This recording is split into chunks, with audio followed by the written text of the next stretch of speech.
देखा, दिलासा ना। गौरी के प्यार में सच्चाई चाहिए। और यू दिन उलवर लक्ष्मी का संगे चोंच से चोंच लड़ावत रहला, उका झूठ रहे। बात सच्चाई के करो तारू, झूठ के पीछे भागा तारू। ओकरे अखिया में कीड़ा पड़ गिल रहे, उहे निकालत रहनी है।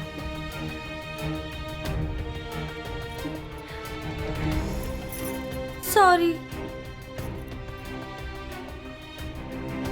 सॉरी का है?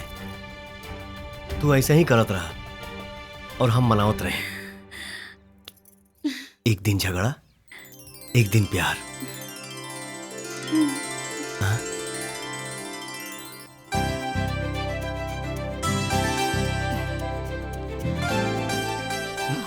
अरे माई, आप कौन पूजा पाठ का तैयारी होके लगल? गौरी और शंकर बेटवा के शादी के मुहूर्त निकला था। ए पंडित जी, और पता रहा शादी के जतरा के बारे में का बता रहल बा? अरे मत पूछी जजमान, 3600 गुण मिल रहल बा। बाकी एगो बाधा बा।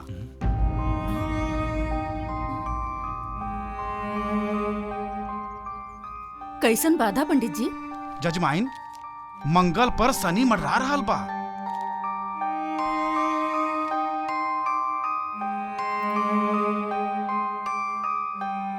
लेकिन चिंता करे के कोनो बात नहीं खे। सिंदूरदान होते ही सब ठीक ठाक हो जाए।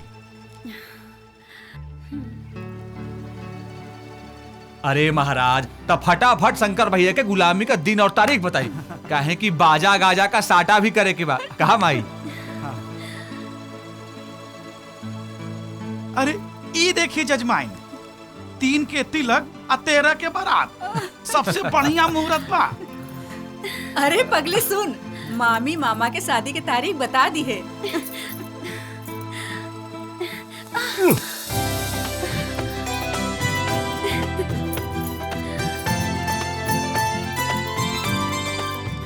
अभी कौन नया बीमारी धैले से करा?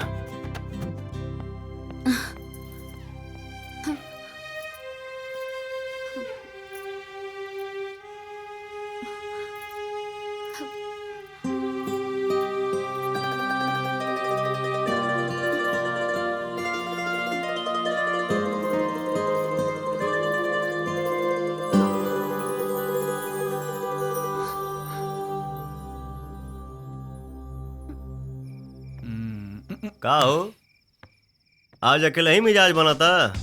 हाँ? आदत डाला था नहीं तो हाँ, तो गौरी के हाथे दूध पिए का समय शुरू हो गया बा। हमारा तो यही बुझाता कि तोहरा से पहले हमार शादी तय हो गई। ये बात से टेंशन ही आइल बड़ा। गुलामी के जंजीर में तोहरा के जकड़ा के बा, और टेंशन हम काहे ले?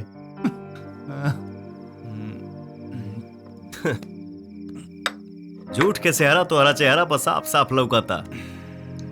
सुना, पिंकी बहुत अच्छा लेकी भी है। दबंग स्टाइल में पटावा, मामला पट जाई।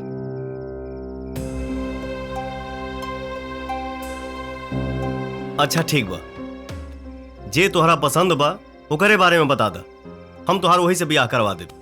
अभी ना बताए भाई। प्यार में हर मुश्किल आसान होला।